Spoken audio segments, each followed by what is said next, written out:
Marie Curie, born Maria Skłodowska on November 7, 1867, in Warsaw, Poland, and later known as Marie Skłodowska-Curie, was a pioneering scientist in the field of radioactivity and the first woman to win a Nobel Prize. Her life story is one of determination, groundbreaking research, and numerous scientific accomplishments. Marie Curie was the youngest of 5 children and came from a family of educators and intellectuals. Her mother died when she was young, and she was determined to pursue higher education despite facing financial challenges.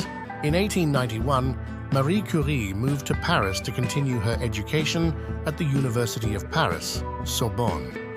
She studied physics, chemistry, and mathematics, and she had to support herself by working as a tutor and in a laboratory. In 1896, Henri Becquerel's discovery of radioactivity sparked Marie's interest. She began studying uranium rays and, through her research, coined the term radioactivity.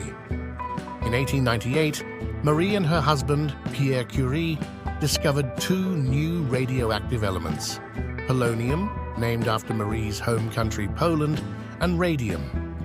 They extracted these elements from tons of uranium ore, pioneering the field of radiochemistry. In 1903, Marie Curie became the first woman to win a Nobel Prize when she, Pierre Curie, and Henri Becquerel were jointly awarded the Nobel Prize in Physics for their work on radioactivity. In 1911, she won her second Nobel Prize, this time in chemistry, for her discovery of radium and polonium and her study of their radioactive properties. Marie Curie's work on radioactivity had significant medical applications. During World War I, she created mobile radiography units known as Petite Curie to provide X-rays to wounded soldiers on the front lines, which saved many lives. Her daughter, Irène Joliot-Curie, and son-in-law, Frédéric Joliot-Curie, continued her work and won a Nobel Prize in Chemistry in 1935 for their discovery of artificial radioactivity. Marie Curie's research laid the foundation for modern nuclear physics and had a profound impact on cancer treatment, as radium was used in early radiation therapy. She remains an icon for women in science and an inspiration for her dedication and achievements in a male-dominated field.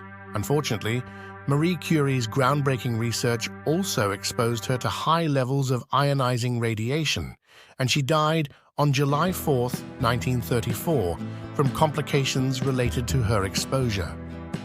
Her papers and laboratory notes are still highly radioactive and are stored in lead-lined boxes. Marie Curie's life and work exemplify the pursuit of knowledge, dedication to science, and the enduring impact of scientific research on society. Her contributions to the understanding of radioactivity and her pioneering spirit continue to be celebrated worldwide.